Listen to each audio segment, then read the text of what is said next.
What is it that spiritually awake people see about life that others simply cannot?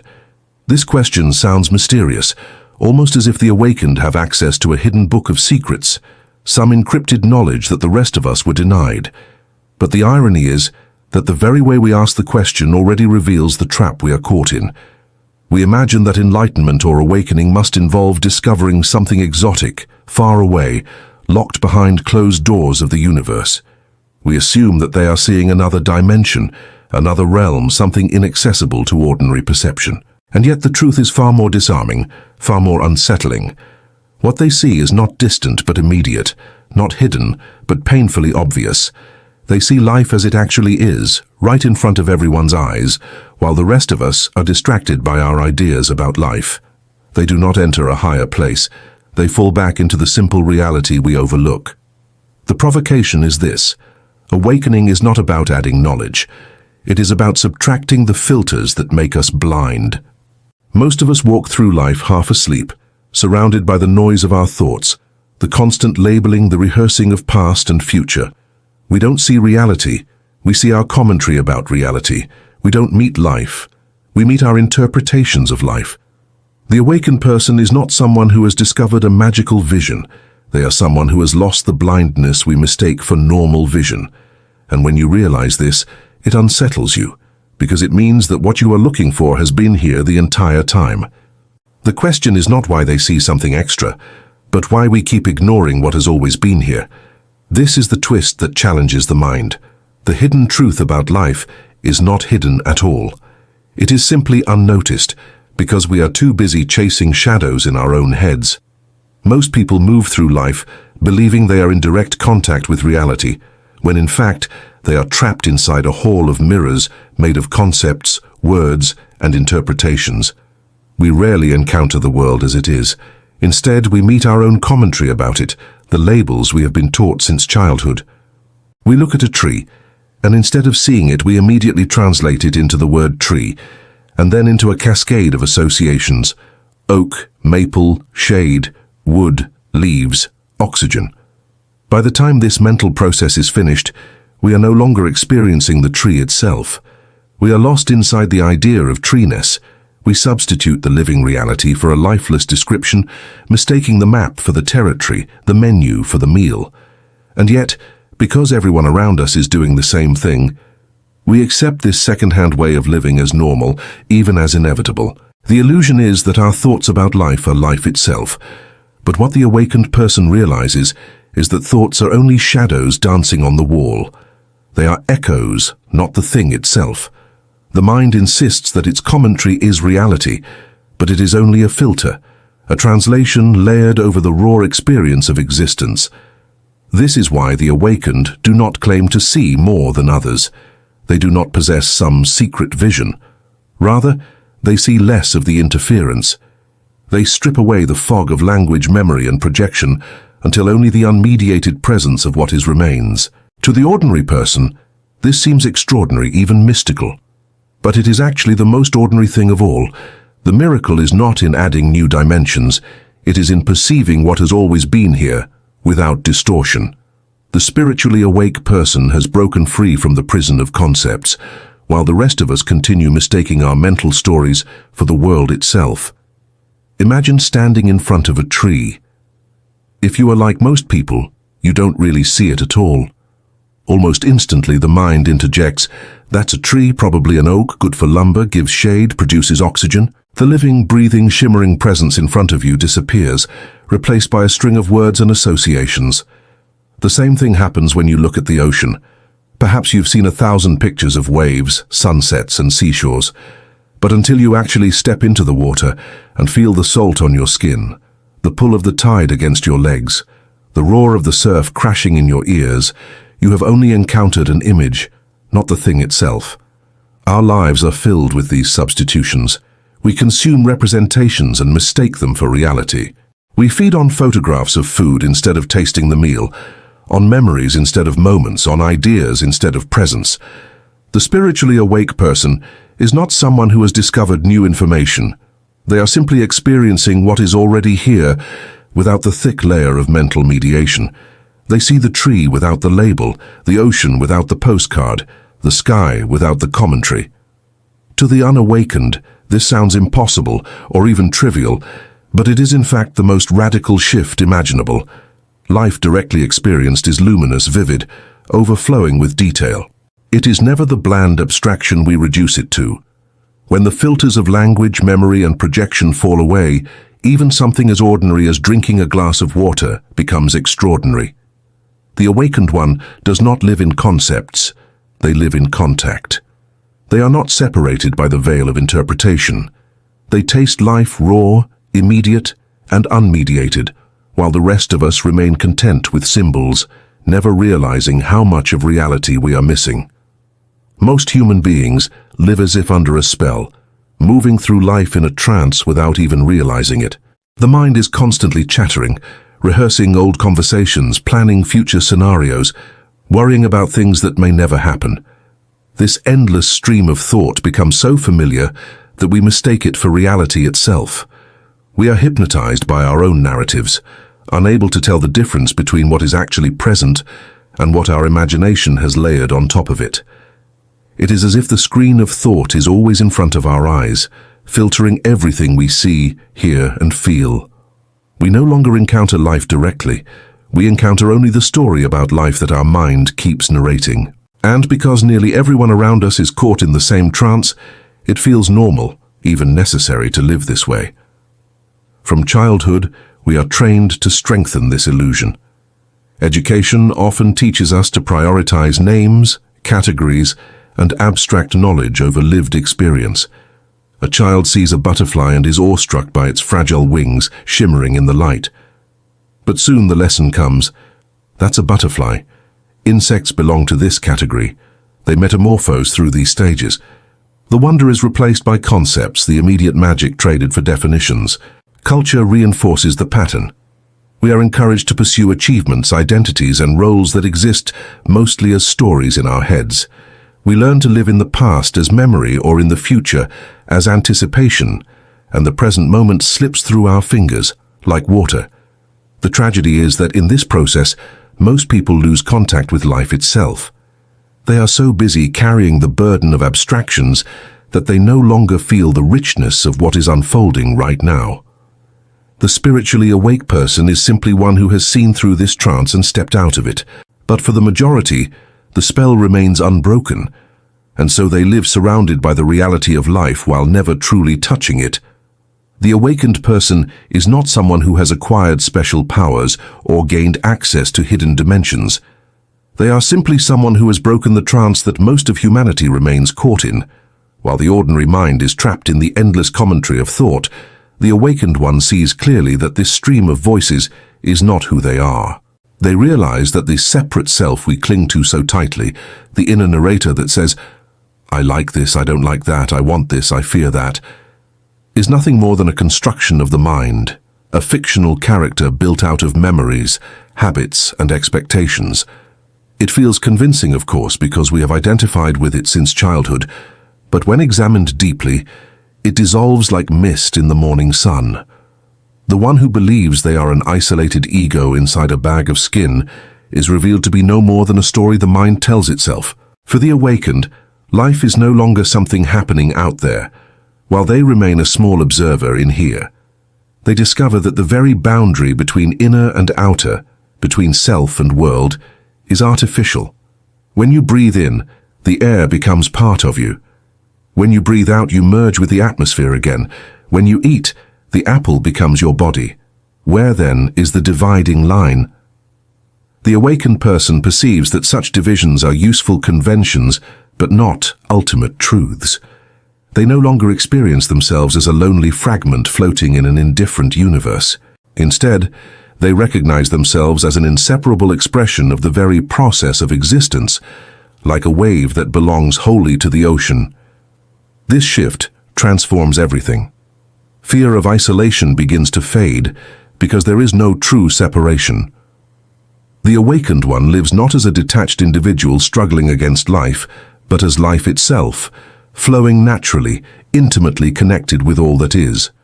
When the veil of illusion falls, the awakened begin to notice patterns that were always present but overlooked.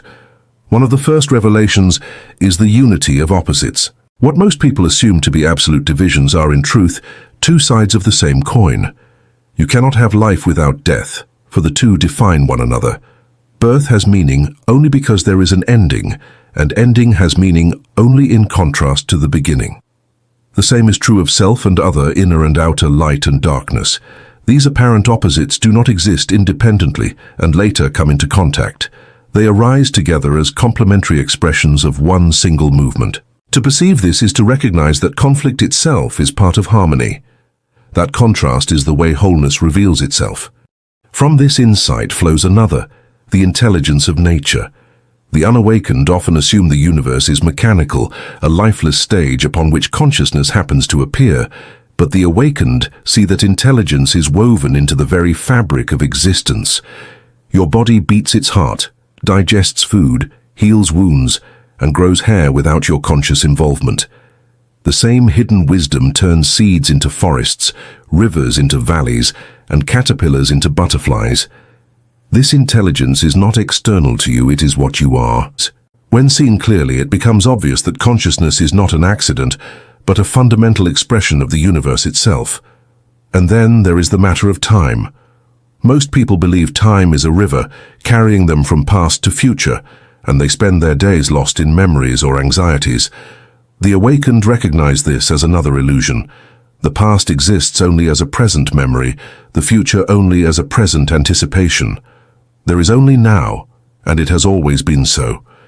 To live fully in this present is to step outside of the prison of psychological time. From this vantage, life is no longer fragmented into pieces of then and later. Everything is happening as one indivisible process. Life and death, inner and outer, past and future, all of them are threads of a single cosmic tapestry, woven together so seamlessly that only the thinking mind dares to cut them apart. The awakened see that everything, including themselves, is an expression of that one unfolding reality. When these truths are no longer just ideas, but living realizations, the entire way of being changes. The recognition that there is no real separation between self and other naturally gives rise to compassion. It is no longer a moral commandment or a forced virtue, but an unavoidable fact of perception. Hurting another feels as absurd as cutting your own hand. Helping another becomes as natural as scratching an itch. The awakened do not act kindly because they should, but because the sense of division has dissolved. What we once called empathy is revealed to be the simple recognition of our shared being. In this light, relationships stop being a battlefield of competing egos and become expressions of the same life flowing through different forms. Equally transformative is the collapse of psychological time. When the mind is no longer obsessively replaying the past or projecting into the future, the present moment regains its full richness. Anxiety loses its fuel, because anxiety depends on imagining what might happen later. Regret evaporates, because regret is a story about what is already gone. What remains is the sufficiency of now. A sip of water, the sound of wind in the trees, the breath moving in and out. These are no longer overlooked as trivial. They become gateways into the direct realization that life has always been complete. Out of this realization arises a new quality of freedom. Life is no longer experienced as a constant struggle to control, predict, and secure outcomes. Instead, it reveals itself as a spontaneous flow in which you are fully included. The weight of self-consciousness, of being a separate agent trying to manage everything, falls away. What remains is a lightness, a sense of dancing with events instead of fighting against them. This is not passivity, but a deeper participation. Action still happens, work, relationships, creativity, even conflict, but it comes from a place of flow rather than resistance. The awakened one moves with life instead of against it, and in this movement there is an effortless grace, a profound liberation that turns existence into play. The realization that defines awakening does not come as a dramatic revelation of something new, but as a quiet, undeniable recognition of what has always been here. At its core is the recognition that you are not merely a fragment of the universe drifting in space and time, but the very field of awareness within which the whole of life unfolds. The awakened one sees that they are not a body carrying consciousness, but consciousness itself, the luminous space in which body, mind, and world arise. This is the radical shift. The sense of being a separate observer, trapped inside skin and bones, gives way to the recognition that what you are is boundless awareness. Thoughts come and go, emotions rise and fall, sensations change constantly, yet the awareness in which all of this appears remains untouched, steady, timeless. And when this is seen, it becomes obvious that you have never been separate, never been outside of reality, never been apart from the flow of existence. To describe this, one might say, the universe is looking at itself through your eyes, listening to itself through your ears, thinking itself through your mind. The small self with its history and ambitions is revealed to be just a mask, a temporary character in an infinite play. Behind it, the deeper truth shines. You are not a small wave crashing helplessly on the shore.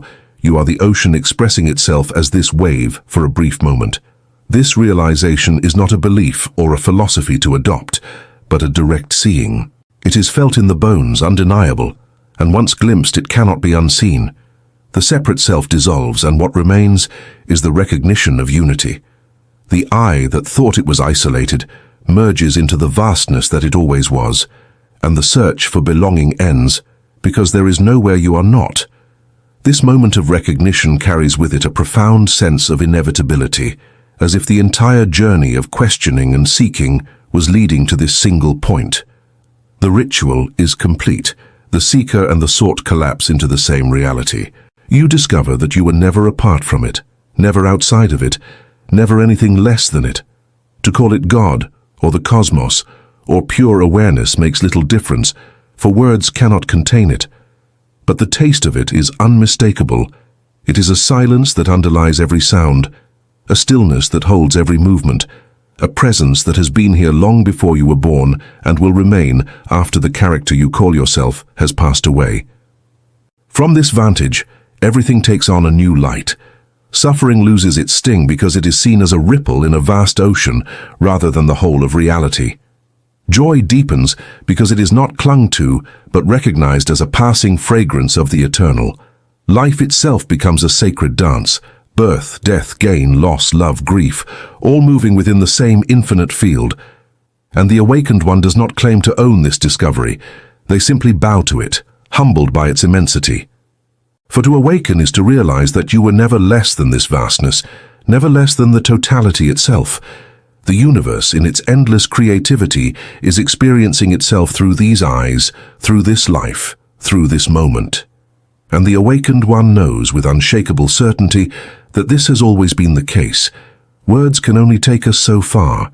They point, they describe, they create beautiful pictures in the mind, but they are never the thing itself. Every metaphor, every teaching, every explanation is nothing more than the menu. And no matter how elegant the menu, it can never satisfy your hunger.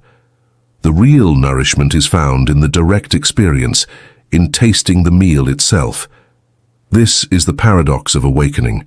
We can speak endlessly about it, analyze it, compare it, but unless you see it for yourself, it remains a story, another idea carried by the mind.